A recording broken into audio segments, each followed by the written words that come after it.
You know, in the chess world, there's this one book that you'll find on millions of shelves. It's an absolute legend, but it's also wrapped in a bit of a mystery. We are, of course, talking about Bobby Fischer Teaches Chess. And that mystery, well, really boils down to one big question.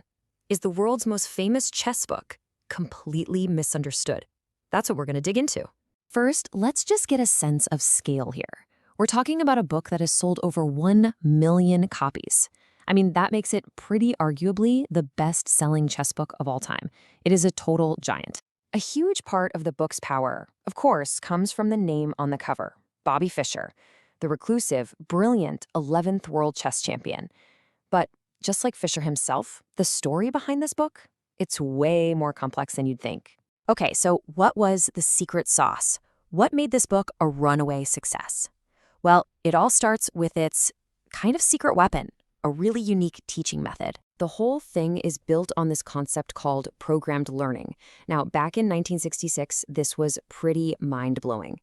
Instead of these long, dense chapters, it just gives you one tiny piece of info, tests you on it right away, and hey, if you get it wrong, you just try again. It's all about this constant loop of reinforcement, not failure. And what this creates is something readers have called the learn-prove loop. It's simple. You learn a concept, you get a puzzle, you use what you just learned to solve it, and boom, instant validation. It's designed to give you this steady stream of small, empowering wins that just keeps you turning the page. And that feeling, that little psychological boost, is everything for a beginner. Like this one Reddit user put it, this loop of learn-prove is so important to get someone new into chess through small successes. For someone just starting out, that feeling can be way more valuable than any deep, complicated chess theory. Okay, but that's just how the book teaches. The real twist, the next layer of this whole mystery, is what it's actually teaching. And let me tell you, it's probably not what you think. So here's where it gets really weird. You look at the promise of the book, what people think it's about. You see these impressive topics like advanced positional play, endgame mastery.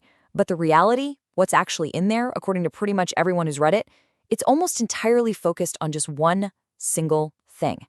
Checkmating your opponent on the back row. That's it. And that huge disconnect naturally leads to an even bigger question. How much did Bobby Fischer actually have to do with writing this thing? Turns out it was co-authored by an educational psychologist named Stuart Margulies. He's the guy behind the learning system, and a writer, Don Mosenfelder. Fischer's real level of involvement has been debated for decades. You buy a book with Bobby Fischer in the title because you want to peek inside the mind of a genius, right? Well, even Fischer's own biographer, Frank Brady, pointed out that the book lacked a fleeting glimpse into the real way Bobby's mental processes work. So if you're looking for the secret sauce to his genius, you're not going to find it in these pages. So you've got the method, the content, the questions about who even wrote it, and all of this feeds into what I like to call the great debate, a fight that is still alive and well on chess forums today. All right, so on one side, you've got the strong critics. This one Reddit user puts it bluntly.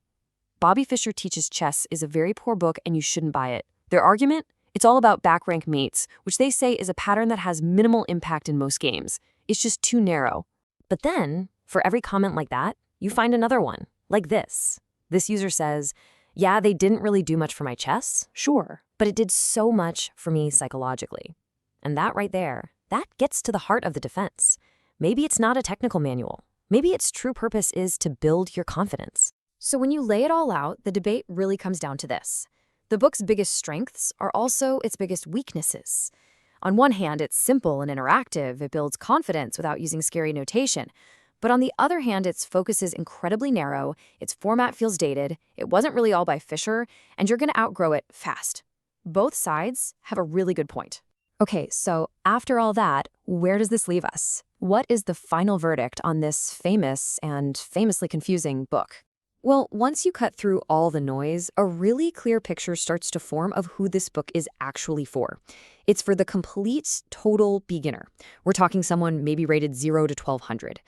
It's for people who get scared off by traditional chess notation, who like physical books, and who really thrive on that learn-prove method of small, constant successes. And in the end, its real legacy might just be about drilling one thing into your brain so well that it never leaves. As this user said, 15 years later, they still spot the pattern and think, oh, there's the classic Bobby Fischer Teaches Chess checkmate. That relentless repetition, the very thing critics hate, is exactly what makes its one lesson stick forever. And that leaves us with this final, fascinating question at the core of the whole mystery. What truly makes a teaching tool effective? Is it having the most comprehensive, detailed information possible? Or is it the power to build a beginner's confidence, to spark a passion, even if the lesson itself is incredibly simple? That right there is the legacy and the enduring mystery of Bobby Fischer Teaches Chess.